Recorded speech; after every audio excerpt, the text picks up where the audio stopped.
நேரம் 12:45. இலங்கை ஒலிபரப்பு கூட்டுத்தாபனம் செய்திகள். செய்தி ஆசிரியர் ஸ்ரீ நாகவாணி ராஜா, வாசிப்பவர் பெரியசாமி சீதாராமன். முதலில் தலைப்புச் செய்திகள். வீட்டு தனிமைப்படுத்தல் உரிய முறையில் மேற்கொள்ளப்படுவதை உறுதி செய்ய கண்காணிப்பு முறை அமைக்கப்படவுள்ளது. முத்தரப்பு கடல்சார் பாதுகாப்பு ஒத்துழைப்பு மாநாடு கொழும்பில். இலங்கை இந்திய மீனவர்கள் இடையிலான எல்லை தாண்டும் பிரச்சினைக்கு நிரந்தர தீர்வை எட்ட முடியும் என அமைச்சர் டக்ளஸ் தேவானந்தா நம்பிக்கை. இலங்கையின் 35வது போலீஸ் மா அதிபரான சந்தன விக்ரமரத்ன தனது கடமைகளை பொறுப்பேற்றார். புகவந்தலாவ சுகாதார வைத்திய அதிகாரி பிரிவில் 6 பேருக்கு கொரோனா தொற்று. ஜனநாயக கட்சியின் ஜோ பைடனுக்கு ஜனாதிபதி மன்றம் வாக்களித்தால் தாம் வெள்ளை மாளிகையிலிருந்து வெளியேற தயார் என்கிறார் டொனால்ட் ட்ரம்ப். கோவிட்-19 நோய் தொற்றை கட்டுப்படுத்த நோயாளிகளுடன் தொடர்புடையவர்களுக்காக நடைமுறைப்படுத்தப்படும் வீட்டு தனிமைப்படுத்தல் உரிய முறையில் மேற்கொள்ளப்படுவதை உறுதி செய்ய ஒரு கண்காணிப்பு பொறிமுறை வகுக்கப்பட்டுள்ளது. கண்காணிப்பு பணிகள் அலுவலர்கள் குழு ஒன்றுக்கு ஒப்படைக்கப்பட்டுள்ளது. பொருளாதார அபிவிருத்தி, விவசாய ஆராய்ச்சி மற்றும் உற்பத்தி உதவியாளர்கள், சமுர்த்தி அபிவிருத்தி, குடும்ப சுகாதார சேவை, கிராம அதிகாரிகள், பொதுச்சோத சுகாதார பரிசோதகர்கள் மற்றும் போலீஸ் அதிகாரிகள் இதில் அடங்குகிறார்கள். கோவிட் தொற்று நோயை கட்டுப்படுத்த சுகாதார அதிகாரிகளின் ஆலோசனையின் பேரில் அரசாங்கம் அறிமுகப்படுத்திய முக்கிய நடவடிக்கைகளில் ஒன்று வீட்டு தனிமைப்படுத்தலாகும். நோயாளிகளுடன் தொடர்புடையவர்கள் என அடையாளம் காணப்பட்டவர்கள் 14 நாட்களுக்கு தனிமைப்படுத்தப்படல் வேண்டும்.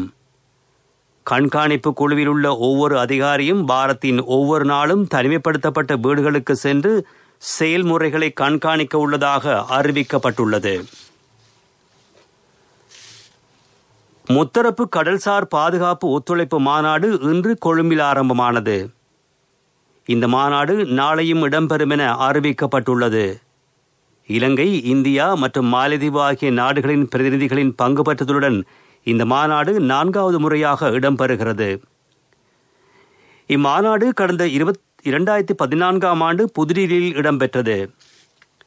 இந்த நிலையில் இம்முறை 6 வருடங்களுக்கு பின்னர் மாநாடு இடம்பெறுகின்றமை குறிப்பிடத்தக்கது. மாநாட்டில் பங்களாதேஷ், சிசெல்ஸ் மற்றும் மொரீசியஸ் ஆகிய நாடுகளின் பிரதிநிதிகள் கண்காணிப்பு மட்டத்தில் இதில் பங்கேற்கின்றனர்.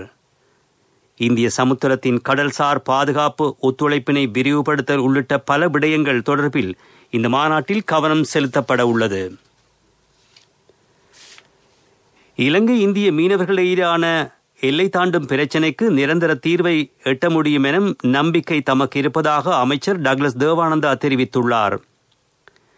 இது விடயத்தில் பிரதமர் மஹிந்த ராஜபக்ச இந்திய பிரதமர் நரேந்திர மோடியுடன் அண்மையில் வீடியோ தொடர்பாடல் ஊடாக பேசியிருக்கிறார். அந்த பேச்சுவார்த்தை தொடர்ந்து முன்னெடுக்கப்படும். அதேவேளை நாடளாவிய ரீதியில் உள்ள மீன்பிடி துறைமுகங்கள் நவீன வசதிகளுடன் கூடியதாக அபிவிருத்தி செய்யப்படவிருக்கின்றன. இதற்கு ஆரம்ப பணிகளும் இடம்பெறுகின்றன. விஎம்எஸ் முறையிலான நவீன தொழில்நுட்பங்களுடன் கூடியதான மீன்பிடி படகுகளை வழங்குவதற்கும் நடவடிக்கை எடுக்கப்படுகிறது. ஆழ்கடல் மீன்பிடியில் ஈடுபடும் படகுகளின் வசதிகளை மேம்படுத்தவும் கடல் உணவு வகைகளை பழுதடையாமல் விரைவாக கரைக்கு எடுத்து வருவதற்கும் நடவடிக்கை எடுக்கப்படுகிறது. இலங்கை இந்திய நிபுணர்களின் பங்களிப்புடன் பாக்கு நீரிணையில் கடல்சார் ஆய்வுகளை மேற்கொள்வதற்கும் திட்டம் வகுக்கப்படுவதாக அமைச்சர் டக்ளஸ் தேவானந்தா தெரிவித்துள்ளார். பார்லிமெண்டத்தில் இன்று இடம்பெறும் கடல் தொழில் அமைச்சுக்கான நிதி ஒதுக்கீட்டில் அமைச்சர் இவற்றை தெரிவித்தார். நீங்கள் கேட்டுக்கொண்டிருப்பது இலங்கை ஒலிபரப்பு கூட்டுத்தாபனத்தின் செய்திகள்.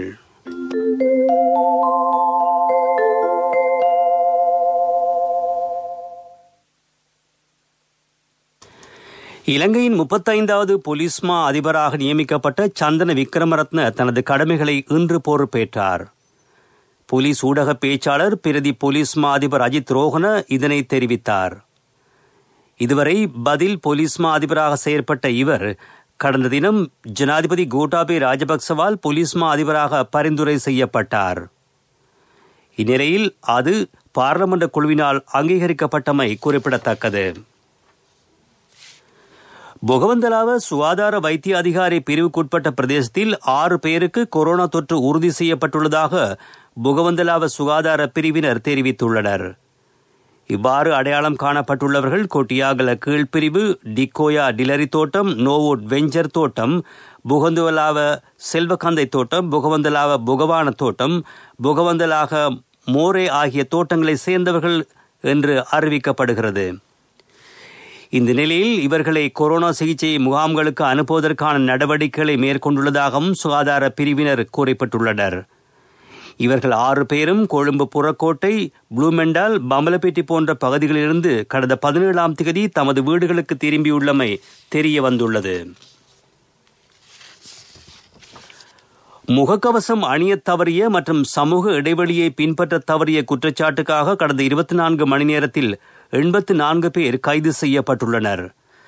இந்த குற்றச்சாட்டின் பேரில் கடந்த அக்டோபர் 30ஆம் தேதி முதல் இதுவரையிலுமான காலப்பகுதியில் மொத்தமாக 744 பேர் கைது செய்யப்பட்டுள்ளதாக போலீஸ் ஊடக பேச்சாளரும் பிரதி போலீஸ் மா அதிபருமான அஜித் ரோஹன தெரிவித்தார்.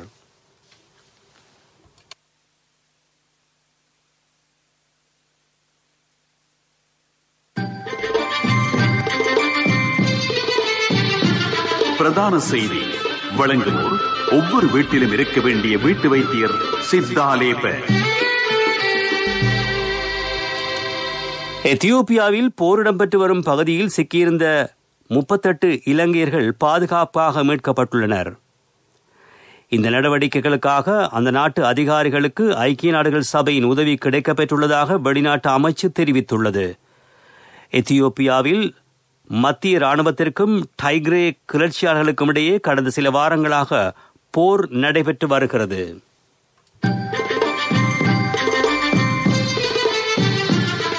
பிரதான செய்தி வழங்கியோர் ஒவ்வொரு வீட்டிலும் இருக்க வேண்டிய வீட்டு வைத்தியர் சித்தாலேப.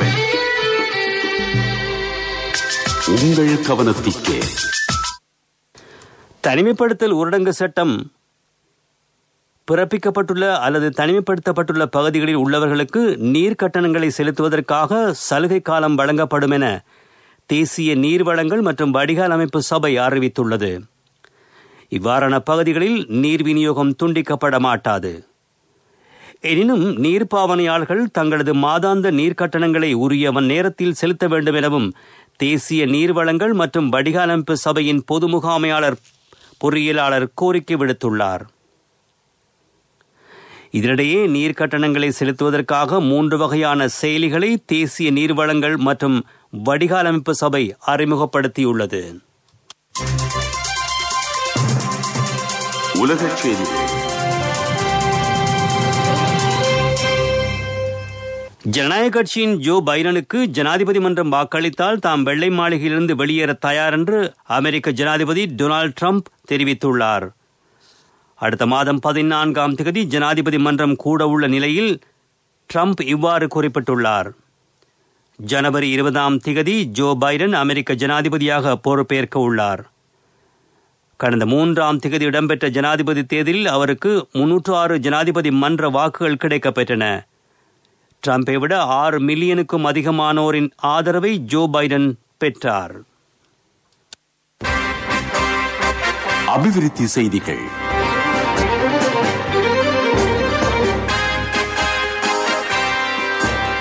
மரதகாமுள்ள சியப்பத்த நிவாச வீடமைப்பு திட்டத்திற்கு பிரதமர் மஹிந்த ராஜபக்சவினால் அடிக்கல் நாட்டப்பட்டது. சகல குடும்பத்தினருக்கும் தங்களுக்கானதொரு இல்லம் என்ற எண்ணக்கருவிற்கு அமைய ஏற்படுத்தப்படும் இந்த வீடமைப்பு திட்டத்தின் கீழ் அனைத்து தேர்தல் தொகுதிகளிலும் 100 வீடுகளை கொண்ட தொடர்மாடி குடியிருப்புகள் நிர்மாணிக்கப்படும். அதற்கமைய 160 தேர்தல் தொகுதிகளை உள்ளடக்கும் வகையில் 16,000 வீடுகள் நாடு முழுவதும் நிர்மாணிக்கப்பட உள்ளன. அபிவிருத்தி செய்தி கேட்டீர்கள். விளையாட்டுச் செய்திகள்.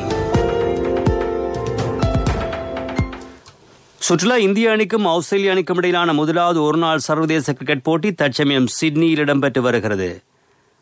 முதலில் துடுப்படுத்தாடி வரும் ஆஸ்திரேலிய அணி சற்று முன்னர் வரையில் 43 ஓவர்கள் நிறைவில் 3 விக்கெட்டுகளை இழந்து 303 ஓட்டங்களை பெற்றிருக்கிறது.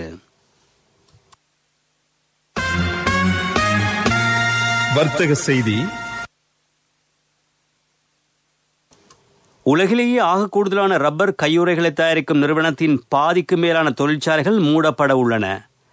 மலேசியாவைச் சேர்ந்த டாப் க்ளவ் என்ற நிறுவனத்தின் ஊழியர்கள் சுமார் 2500 பேருக்கு கோவிட் தொற்று உறுதிப்படுத்தப்பட்டுள்ளது.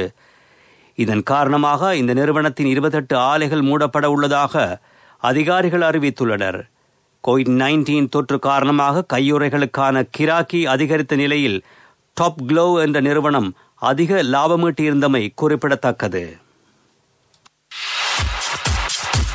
பொருளாதார செய்திகள் அனுசரணை. இப்போதான் சந்தோஷமா பள்ளிக்கூடம் போறாள். எல்லாம் நீங்கள் சைக்கிள் வாங்கி கொடுத்ததால. LOLC கிரெடிட் கார்டு இருந்ததால நினைச்ச உடனே வாங்கி கொடுக்க கூடியதா இருந்துச்சு. LOLC ஃபைனான்ஸ் கடன் அட்டை உங்களை மேலும் உயர்த்திட. சுகாதார வழிமுறைகளை பின்பற்றி பாலியகோட மீன் சந்தையின் செயற்பாடுகளை மீண்டும் ஆரம்பிப்பது தொடர்பாக கடற்றொழில் அமைச்சர் டக்ளஸ் தேவானந்தாவினால் ஆராயப்பட்டுள்ளது. குறித்த கலந்துரையாடல் மாளிகாவத்தையில் அமைந்துள்ள அமைச்சு அலுவலகத்தில் நேற்று நடைபெற்றது. இதன்போது கருத்து தெரிவித்த கடற்றொழில் அமைச்சர் பாலியகோட மீன் சந்தையின் செயற்பாடுகள் நாடளாவிய ரீதியில் கடற்றொழில்சார் செயற்பாடுகளில் பாதிப்பை ஏற்படுத்தி வருகின்ற நிலையில் அதன் செயற்பாடுகளை மீண்டும் ஆரம்பிக்குமாறு கடற்றொழிலாளர்களினால் வேண்டுகோள் முன்வைக்கப்படுவதாக அவர் குறிப்பிட்டுள்ளார். அண்ணா 31க்கு நீங்க மகளுக்கு தங்கம் வாங்குவீங்கன்னு நான் எதிர்பார்க்க இல்ல. எந்த தங்கத்துக்கு தங்கம் கொடுக்க முடிஞ்சது எந்த LOLC கிரெடிட் கார்டு இருந்ததால. LOLC ஃபைனான்ஸ் கடன் அட்டை உங்களை மேலும் உயர்த்திட. காலநிலை அறிக்கை. ஊவா மற்றும் கிழக்கு மாகாணங்களின் சில பகுதிகளில் பிற்பகல் 2 மணிக்கு பின்னர் மழையோ அல்லது இடியுடன் கூடிய மழையோ பெய்யக்கூடிய சாத்தியம் காணப்படுகிறது. இடியுடன் கூடிய மழை பெய்யும் வேளைகளில் அந்த பகுதிகளில் தற்காலிகமாக பலத்த காற்றும் வீசக்கூடும். மின்னல் தாக்கங்களினால் ஏற்படக்கூடிய பாதிப்புகளை குறைத்துக் கொள்ள தேவையான முன்னெச்சரிக்கை நடவடிக்கைகளை மேற்கொள்ளுமாறு பொதுமக்கள் அறிவுறுத்தப்படுகின்றார்கள். நாட்டை சூழவுள்ள கடற்பரப்புகளில் காற்று தென்மேற்கு திசையிலிருந்து வீசக்கூடும். காற்றின் வேகம் மணித்தியாலத்திற்கு 20 தொடக்கம் 30 கிலோமீட்டர் வரை காணப்படும் என வளிமண்டலவியல் திணைக்களம் விடுத்துள்ள வானிலை அறிக்கையில் தெரிவிக்கப்பட்டுள்ளது. காலநிலை அறிக்கை கேட்டீர்கள். இனி மீண்டும் தலைப்புச் செய்திகள். வீட்டு தனிமைப்படுத்தல் உரிய முறையில் மேற்கொள்ளப்படுவதை உறுதி செய்ய கண்காணிப்பு பொறிமுறை. முத்தரப்பு கடல்சார் பாதுகாப்பு ஒத்துழைப்பு மாநாடு கொழும்பில். இலங்கை இந்திய மீனவர்கள் இடையேயான எல்லை தாண்டும் பிரச்சினைக்கு நிரந்தர தீர்வை எட்ட முடியும் என அமைச்சர் டக்ளஸ் தேவானந்தா நம்பிக்கை. இலங்கையின் 35வது போலீஸ்மா அதிபரான சந்தன விக்ரமரத்ன தனது கடமைகளை பொறுப்பேற்றார். புகவந்தலாவ சுகாதார வைத்திய அதிகாரி பிரிவில் 6 பேருக்கு கொரோனா தொற்று. ஜனநாயக கட்சியின் ஜோ பைடனுக்கு ஜனாதிபதி மன்றம் வாக்களித்தால் தாம் வெள்ளை மாளிகையிலிருந்து வெளியேற தயார் என்கிறார் டொனால்ட் ட்ரம்ப். இத்துடன் செய்திகள் முடிவடைந்தன.